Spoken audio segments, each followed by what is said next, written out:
Assalamualaikum everyone. I hope you all are doing well. So today we are going to start our final term preparation of English 101. So इसमें हम सबसे पहले इसका objective part देखते हैं, ठीक है। तो यहाँ पे आपने ये बात याद रखनी है कि इसका जो ऑब्जेक्टिव पार्ट है वो एग्जैक्टली जो है वो सारा का सारा हैंड आउट से नहीं आता, लेकिन वहाँ से कॉन्सेप्ट यूज़ होता है इन अ सेंस के काफ़ी सारे क्वेश्चंस लाइक एमसीक्यूज़ जो हैं दरमियान में आपके वो ग्रामेटिकल होंगे और कुछ सेंटेंस कंप्लीशन के होंगे या इस तरह से। तो कॉन्सेप्ट ओवरऑल हैंड आउट से ही है, लेकिन एग्जैक्टली वहाँ से सारे एमसीक्यूज़ जो हैं वो एग्जैक्ट लाइंस नहीं होंगी, कुछ डेफिनेशंस, कुछ ग्रामर, कुछ पंचुएशन, इस तरह के क्वेश्चंस, ठीक है। तो हम स्टार्ट करते हैं। सबसे पहले आपके पास क्वेश्चन है fill in the blank with appropriate connector. अच्छा, अब यहाँ पे आपने कनेक्टर जो है वो यूज़ करना है। सबसे पहले आपके पास readily soluble in sulphuric and nitric acid, mercury is dash, birth defects can easily result from its injection by pregnant women. अच्छा, अब यहाँ पे देखें कि हमने क्या इसमें करना है, मर्करी इज डैश। अब यहाँ पे जो थर्ड ऑप्शन है टू पॉइजनस दैट। अब ये जो टी डबल ओ वाला टू है, ये हमेशा इस सेंस में यूज़ होता है too poisonous to be eaten, मतलब इस तरह से कुछ टू पॉइजनस और फिर टी और टू, इस तरह से अगर होता तो फिर यहाँ पे हम सी ऑप्शन लगाते, ठीक है। लेकिन यहाँ पे अब आएगा mercury is so poisonous that, कि मर्करी इतना पॉइजनस है कि इसकी वजह से, मतलब इसको इंजेस्ट करने से, इसको खाने से बर्थ डिफेक्ट जो है वो रिजल्ट होते हैं, ठीक है। इसके अलावा वेरी पॉइजनस और सच पॉइजनस दैट ना, ये करेक्ट ऑप्शन नहीं है। तो पहला जो आपके पास ऑप्शन है सो पॉइजनस दैट, ये ठीक है। अच्छा जी, अब नेक्स्ट है आपके पास read the cause in the given situation and choose the effect. अब आपने कॉज पढ़नी है और फिर इफेक्ट जो है वो मतलब सजेस्ट करना है, सिलेक्ट करना है इसमें से। I ran as fast as I could passing all other runners in the race, I wasn't even tired either. अच्छा, आप वो कह रहे हैं कि मैं इतना तेज़ भागा जितना मैं भाग सकता था और मैं थका भी नहीं। अब अगर ये वाली सिचुएशन है कि हम बाकी रनर्स से ज़्यादा, मतलब as compare to other runners हम ज़्यादा फास्ट रन कर रहे हैं और थक भी नहीं रहे, तो इसका क्या इफेक्ट होगा, आई वन द रेस, यानी कि मैं रेस जीत गया, ठीक है। उसके अलावा बाकी ऑप्शन हैं I came in last place, I decided to run the last lap, again I stopped at the store. तो मतलब ये तीनों ऑप्शन ठीक नहीं है। अगर कॉज जो है वो इतना मोटिवेटेड है, मोटिवेशनल है कि बाकी सारे रनर से आगे जा रहा है बंदा और थक भी नहीं रहा, तो इसका मतलब है कि उसने रेस विन नहीं की होगी, ठीक है। तो ये इसका इफेक्ट है। अच्छा जी, अब नेक्स्ट है आइडेंटिफाई द ग्रामेटिकल एरर। अब इसमें ग्रामेटिकल एरर बताना है आपने। Our society's fascination with celebrities' lives has resulted in recent stalking incidents. अच्छा, अब यहाँ पे देखें इसका करेक्ट ऑप्शन जो है वो सब्जेक्ट वर्ब एग्रीमेंट एरर नहीं है, इसी तरह पंचुएशन की भी कोई मिस्टेक नहीं है, ठीक है। और अब यहाँ पे देखें जो लास्ट ऑप्शन है आपके पास एपोस्ट्रोफी एरर। अब एपोस्ट्रोफी क्या होता है, जो ऊपर छोटा सा आपको डैश या कॉमा नज़र आता है, जो बेसिकली पोजेशन को शो करने के लिए यूज़ होता है। तो अब यहाँ पे our society's fascination with celebrities' lives, तो यहाँ पे अब आपके पास क्या इशू है, एपोस्ट्रोफी का, ठीक है।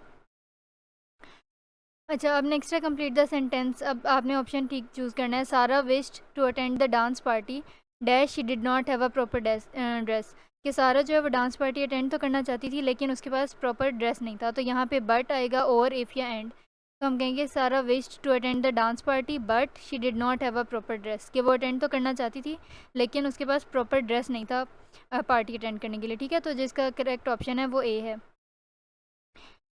अच्छा जी, अब नेक्स्ट है आपके पास correct the choose the correct option whereas no one could believe that she had married him. अच्छा, अब यहाँ पे देखें कि सेंटेंस स्टार्ट हो रहा है वेयर एज से। अब हमें नहीं पता कि पीछे वाला क्या पूरा आइडिया चल रहा है, क्या थीम चल रहा है सेंटेंस का। तो अब ये कॉमा स्प्लाइस है, यानी कि कॉमा की लोकेशंस में, पुटिंग्स में मिस्टेक हैं, या ये कोई कंपाउंड सेंटेंस है जिसमें काफ़ी सारे जो है वो मतलब डिपेंडेंट क्लॉज और इस तरह से होते हैं, या कंपाउंड कॉम्प्लेक्स है जिसमें एक इंडिपेंडेंट होता है बाकी सारे डिपेंडेंट होते हैं, या सेंटेंस फ्रेगमेंट है। तो ये इसका जो लास्ट ऑप्शन है डी, सेंटेंस फ्रेगमेंट, ये करेक्ट है। कैसे, सेंटेंस फ्रेगमेंट ऐसा पार्ट ऑफ सेंटेंस होता है जो लगता तो इस तरह है कि कंप्लीट सेंटेंस है लेकिन इन एक्चुअल जो है वो पूरा सेंटेंस नहीं होता। अब देखें, वैसे तो ये प्रॉपर लाइक स्टार्ट हो रहा है और फिर इसका मतलब फुल स्टॉप से एंड हो रहा है कि whereas no one could believe that she had married him, लेकिन अब यहाँ पे ये नहीं पता चल रहा कि ये कंप्लीट सेंटेंस है या नहीं, तो इसलिए ये सेंटेंस फ्रेगमेंट है, यानी कि सेंटेंस का एक पार्ट है, पीस है। अच्छा, अब नेक्स्ट है आपके पास find the cause effect word in the sentence below. अब इस मतलब जो नीचे आपको सेंटेंस दिया हुआ है इसमें आपने कोई ऐसा वर्ड बताना है जो कॉज को या इफेक्ट को जो है वो शो कर रहा हो। तो he saw starving children there for he helped, यानी कि उसने भूखे बच्चों को, जिनको भूख लग रही थी, उनको देखा, देयर फॉर ही हेल्प, इसलिए इसने मदद की उसकी, ठीक है। तो अकॉर्डिंग टू मी यहाँ पे स्टार्विंग और हेल्प दोनों ही ठीक हैं, क्योंकि कॉज जो है वो स्टार्विंग शो कर रहा है और इसी तरह से हेल्प जो है वो इफ़ेक्ट बता रहा है। तो इन्होंने तो कॉज स्लैश इफेक्ट की, या कॉज बता दें या इफेक्ट। तो यहाँ पे करेक्ट जो है वो आपके पास स्टार्विंग है। अगर कोई ऑप्शन होता है स्टार्विंग एंड हेल्प तो उसको ठीक कर देते हैं, लेकिन यहाँ पे दोनों ऑप्शन अकॉर्डिंग टू मी ठीक है। अगर इसका आपको कुछ और लग रहा है तो you can always drop a comment. अच्छा, अब नेक्स्ट क्वेश्चन है आपके पास, fill in the blank with appropriate verb given below. अब इसमें आपने फिल इन द ब्लैंक में कोई वर्ड जो है वो अप्रोप्रिएट वर्ब आपने प्रॉपर ऐड करना है। She dash on trying to pass a driving test but fails every time, कि वो हर बार कोशिश तो करती है टेस्ट पास करने की लेकिन हर बार फेल हो जाती है। तो शी कीप्स ऑन ट्राइंग, ठीक है। तो ये प्रेजेंट कॉन्टीन्यूस वाला आ जाएगा। प्रेजेंट इंडेफिनिट का जो हेल्पिंग वर्ब है मतलब फर्स्ट फॉर्म के साथ एस या ई एस हम ऐड करते हैं। तो शी कीप्स ऑन ट्राइंग के वो कोशिश करती है हर बार to pass a driving test but fails every time, ठीक है। बाकी सारे ऑप्शन ठीक नहीं है। अच्छा, अब नेक्स्ट है रीड द सेंटेंस और अप्रोप्रिएट ऑप्शन आपने बताना है। Before the ball the impostor dash himself so the guest wouldn't recognise him. अच्छा, अब बॉल से पहले इम्पोस्टर ऐसा बंदा होता है जो दूसरों को डिसीव करता है या अपनी आइडेंटिटी को फेक करता है, हाइड करता है, छुपाता है। तो इम्पोस्टर ने क्या किया कि अपने आप को डैश किया ताकि जो गेस्ट्स हैं वो उसको रिकॉग्नाइज ना कर सकें, पहचान ना सकें। तो इसमें डिसलाइक, डिसेंबल्ड, डिसंगेज या डिसअसेंबल्ड।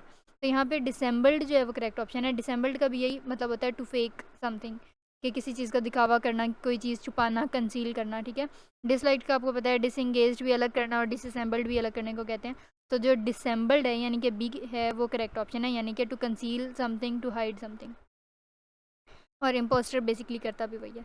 अच्छा, अब नेक्स्ट आ गया read the sentence and choose the appropriate option. During the middle ages man often fought each other in dash in order to settle serious disagreements, के पुराने वक्तों में, पुराने ज़मानों में क्या होता था कि लोग एक दूसरे से किस तरह लड़ते थे in order to settle serious agreements.